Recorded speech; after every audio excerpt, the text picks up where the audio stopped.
Missing Hiker leaves behind a terrifying video. There are certain places in the world that hold an almost mystical, beautiful allure, a sense of wild, untamed nature that calls to the adventurous and the brave.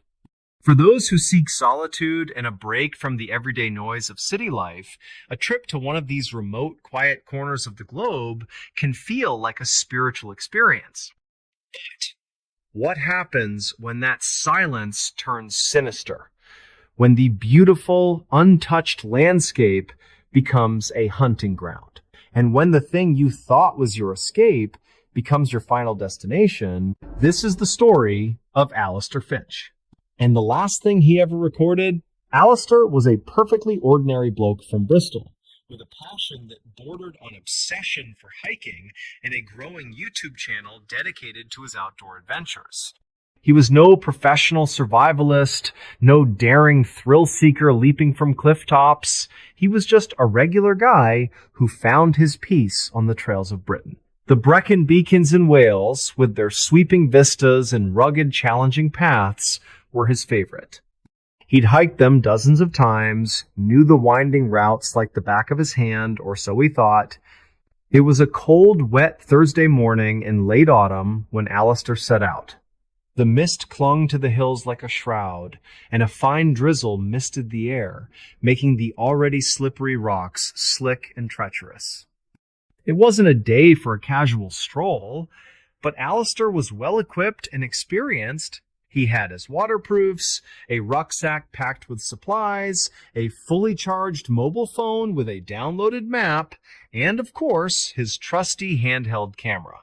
The camera was his constant companion, his way of sharing the beauty he found with his small but dedicated online community. He started his vlog, as he always did, with a cheerful, slightly out-of-breath introduction. All right, everyone. It's Alistair. Bit of a grim day out here in the Beacons, I won't lie. But you can't beat the atmosphere, can you? Just look at this. Properly moody, just me and the sheep up here.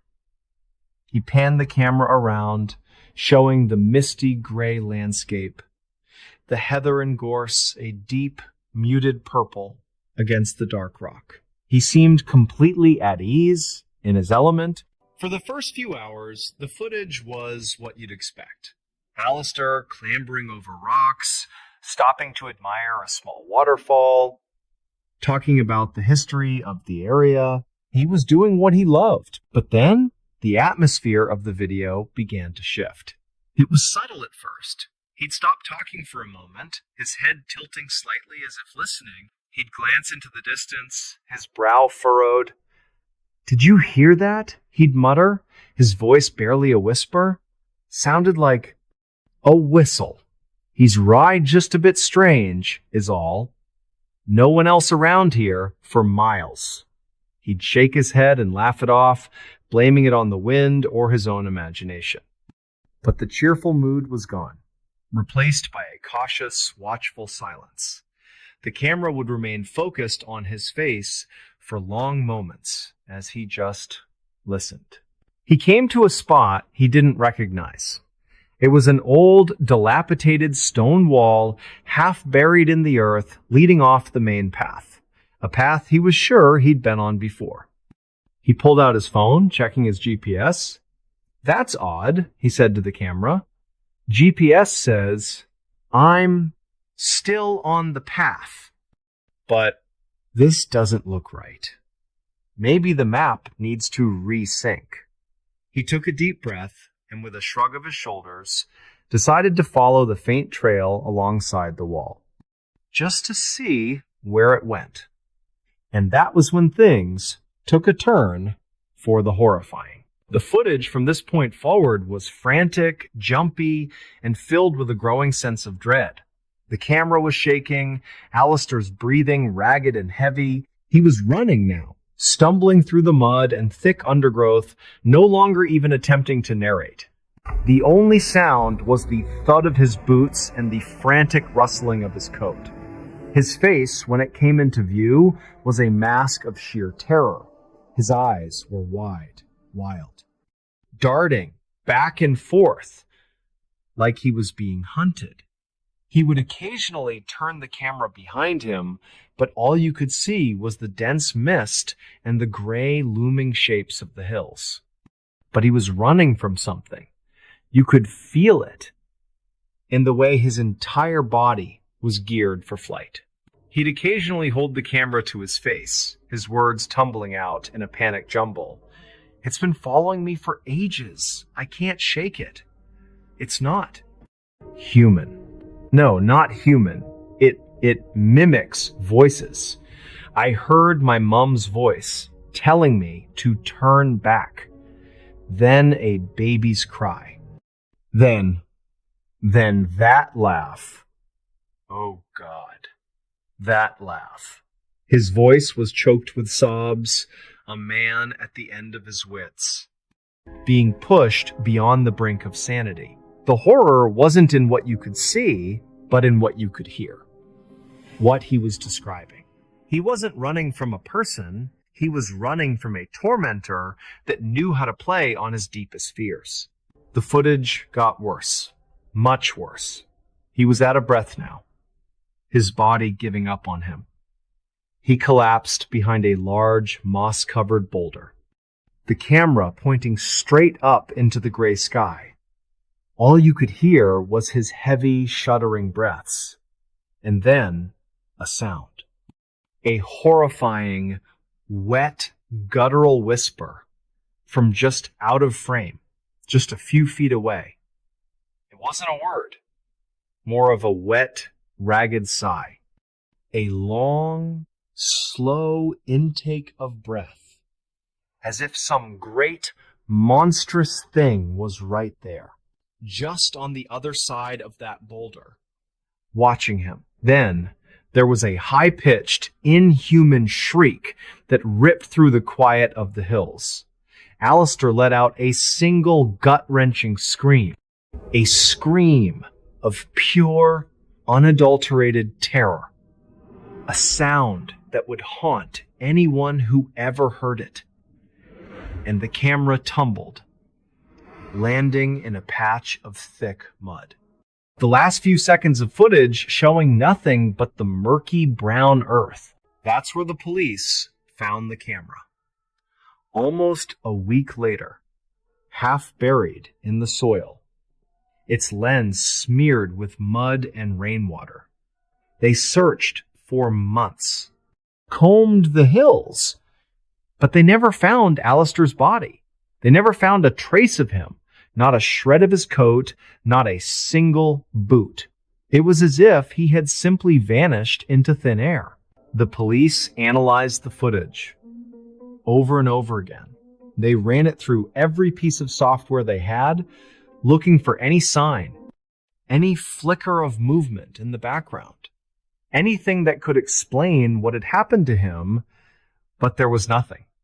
The video showed Alistair and nothing else. Just him, alone in the wilderness, being chased by something they couldn't see, something that only existed in the audio. They listened to the terrifying whisper, the wet, ragged sigh, but they couldn't identify the source. They couldn't explain the laugh he spoke of, or the mimicry of voices. They could only hear his panicked description. The video was a final, horrifying testament to his final moments, but it provided no answers, only a chilling, profound sense of dread. Alistair Finch's family, his friends, they were left with nothing but that horrifying footage, that final, desperate message from the wild. They were left to wonder, agonize over what could have possibly been out there in the hills of the Brecon Beacons. Something so terrifying it could make a perfectly ordinary man simply disappear, leaving behind nothing but his fear and the sound of a truly inhuman whisper. An entire family terrorized by unseen stalker. This is a real-life account straight from the vast and sometimes terrifying landscapes of Canada. And it all begins with a perfectly ordinary family living a perfectly ordinary life until they weren't. This was the Miller family. There was Robert, the patriarch, a hardworking man, steady and reliable, a pillar of his small community. His wife Rieska was the warmth and light of their home, always humming a gentle tune as she went about her day. And then their two children, a bright, inquisitive young boy named Thomas, who loved building elaborate Lego castles, and his older sister Chloe, a budding artist, whose room was a colorful explosion of canvases and paint. They were, by all accounts, a perfectly normal, loving family. Happy. Content. But happiness, as we all know, can be a fragile thing. It started subtly, as these things often do. Rieska, one evening, was tidying up the kitchen after dinner. She could have sworn she heard a faint scratching, a soft, rhythmic sound coming from somewhere outside, near the back door. She paused, tilting her head, listening intently. The house was quiet, save for the distant hum of the refrigerator. "Robert!" she called out, a slight edge of unease in her voice. "Did you hear that?" Robert, engrossed in a newspaper in the living room, grunted in response. "Hear what, dear?" "A scratching outside," she replied, walking towards the back door, peering through the small window. The backyard was dark, the garden furniture silhouetted against the deepening twilight. "Nothing." She shrugged it off, attributing it to a branch scraping against the siding, or perhaps a raccoon rummaging through their trash bin. Canada has its share of wildlife, after all. The next evening, it happened again. This time, it was louder, more distinct. Scratch, scratch, scratch. It sounded like fingernails, or perhaps a twig, being dragged across the glass of the back door. Rieska froze, her heart giving a little lurch. She walked slowly, cautiously towards the door, her hand hovering over the lock. She peered out again, straining her eyes against the darkness. Still nothing. The backyard was empty. An unsettling chill, not from the autumn air, crept up her spine. These small incidents began to accumulate. A window that had been closed, found slightly ajar in the morning. A faint thumping sound coming from the attic late at night when everyone else was asleep. Footprints in the freshly fallen dew on the lawn, leading from the edge of their property right up to their back porch. They weren't animal prints. They were distinctly human. Robert, initially dismissive, began to share Rieska's growing unease. "It's probably just kids playing pranks," he'd say. But even as he spoke the words, they sounded hollow, unconvincing, even to his own ears. He started checking the locks multiple times before bed, securing every window, every entryway. A sense of hyper-awareness began to settle over the house, a subtle, creeping dread that permeated the quiet moments. One particularly unsettling night, Thomas, the young boy, woke up screaming. Rieska and Robert rushed into his room, their hearts pounding. Thomas was sitting bolt upright in bed, tears streaming down his face, pointing a trembling finger at his window. "Mommy, Daddy, there was a face," he sobbed. "A man's face, staring at me." Robert immediately went to the window. Throwing open the curtains, he looked out into the inky blackness. The window was closed, locked. The backyard was silent, empty. There was nothing. Rieska hugged Thomas tightly, trying to soothe him, reassuring him that it was just a bad dream. She held her son. She couldn't shake the image of those human footprints on the lawn, or the inexplicable sounds she had been hearing. A knot of fear tightened in her stomach. The next day, Robert decided enough was enough. He installed security cameras around the perimeter of their house, pointing towards all the vulnerable entry points. He felt a small measure of relief, a sense of taking back control. Now, they would finally catch whoever was bothering them. He imagined some mischievous teenager caught red-handed, and the problem would be solved. simple. But nothing about this situation was simple. Days turned into a week, then two. The cameras, for the most part, showed nothing unusual. A stray cat, the mailman, the occasional jogger. Robert began to relax, convincing himself that the presence had been scared off or had simply moved on. Perhaps it really was just a string of unfortunate coincidences, a child's overactive imagination. Then, the incidents escalate. Chloe, the artistic teenager, was home alone one afternoon. She was in her room, listening to music, sketching in her notebook. She felt a strange chill, despite the house being warm. She looked up instinctively. The door to her room, which she had distinctly remembered closing, was now ajar. Just slightly. She stared at it, her breath catching in her throat. She slowly, cautiously got up and pushed the door firmly shut, making sure it clicked into place. A few minutes later, as she looked up from her sketch, it was open again, just a crack. Her heart hammered against her ribs. She wasn't imagining it. She was sure of it. That evening, the family was gathered in the living room watching a movie. Suddenly, the television screen flickered, then went completely blank. A moment of silence hung in the air, then from the kitchen they heard it. The distinct sound of their pantry door slowly creaking open, then shut. Creak! Thud! Robert sprang to his feet, grabbing the heaviest umbrella he could find. "Stay here," he ordered Rieska, his voice tight with a mixture of fear and determination. He moved cautiously towards the kitchen, his senses on high alert. The kitchen was dark. He flicked on the light. Nothing. The pantry door was closed. He peered inside. All the jars, cans, and boxes were in their usual places. Everything seemed normal. But it wasn't normal. The sheer audacity of it, the feeling of being watched, of having someone or something not only observing them, but actively entering their home, was terrifying. The cameras, for all their supposed protection, offered no answers. Robert would spend hours reviewing the footage, frame by frame. Nothing. No shadows, no figures, no unexplained movements. It was as if this unseen tormentor knew exactly where the blind spots were, or, more horrifyingly, had a way of circumventing the technology entirely. The family started experiencing small, unnerving disturbances that chipped away at their sense of security.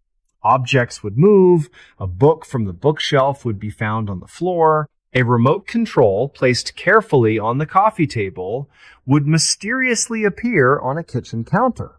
The distinct smell of cigar smoke clinging to the curtains in the living room, despite no one in the family smoking. It was a constant, subtle reminder that they were not alone, that someone was always there. The stress began to take its toll. Rieska became withdrawn, constantly on edge, jumping at every unexpected sound. Robert, usually so calm, was irritable and sleepless, his eyes constantly scanning the shadows outside. Thomas had trouble sleeping alone, often crawling into his parents' bed, trembling. Chloe, once vibrant, now spent most of her time holed up in her room, her artistic spark seemingly dulled by the pervasive fear. The once happy home was now a place of constant anxiety and dread. One frigid winter night, the terror reached its peak. A blizzard had descended upon Vancouver, blanketing everything in thick, heavy snow. The world outside was a silent, white expanse. The power flickered, then went out, plunging the Miller home into darkness. Robert quickly lit candles, their flickering flames casting dancing shadows that seemed to magnify the fear in the room. As they huddled together, seeking comfort in each other's presence, they heard it. A faint, almost imperceptible sound coming from the attic directly above them. Thump, thump, drag. It was slow, deliberate, heavy, and it was moving. Robert grabbed a flashlight, his hand trembling. "Stay here," he whispered to Rieska, his voice barely audible. He climbed the attic stairs, the beam of his flashlight cutting through the oppressive darkness, Every creak of the old wooden steps echoed eerily. He reached the attic door, pushing it open with a hesitant hand. The attic was freezing, the air thick with dust. He swept the flashlight beam across the cobweb-filled space, illuminating old boxes, forgotten furniture, and shadows that seemed to stretch and twist into menacing shapes. And then he saw it. In the very center of the attic, where nothing should have been, was a perfectly formed, pristine pile of snow. It couldn't have come from outside. The attic was sealed, the roof intact. Yet, there it was. A small, impossible mound of white right in the middle of their home. But that wasn't the worst of it. Etched into the surface of the snow, clearly and unmistakably, were two words, written in what looked like a finger or a stick. "I'm home." A wave of pure, unadulterated terror washed over Robert. He stumbled backwards, clutching the flashlight, his mind racing. This wasn't some prank. This wasn't a mischievous teenager. This was something far more sinister, far more deliberate. This was a message, a declaration. He scrambled back down the attic stairs, his face ashen, his breath coming in ragged gasps. Rieska, seeing his terror, knew something truly horrific had happened. He recounted what he had seen, his voice shaking. That night, the Miller family made a decision. They packed a few bags, left a note for a trusted neighbor, and drove away from their home, the blizzard swirling around them, obscuring the house from view. They never looked back. They moved to a different province, started a new life, far away from that quiet suburban street in British Columbia. They never discovered who or what had terrorized their family. The police investigations yielded no solid leads. The security cameras remained frustratingly silent. The house eventually sold, but the new owners, unaware of the chilling history, reported no such strange occurrences. But for the Miller family, the memory of those days, the feeling of being constantly watched, of having their home, their sanctuary, violated by an unseen presence, lingered like a persistent shadow. It was a stark reminder that sometimes, even in the safest, most peaceful corners of the world, there are forces at play, dark and mysterious, that defy explanation. Forces that can turn an ordinary family's life into a living nightmare. And so, my friends, the question remains, what was truly terrorizing the Miller family? Was it a person, cunning and unseen? Or was it something else entirely? Something stranger, something darker, something more mysterious. That, as always, I leave for you to decide.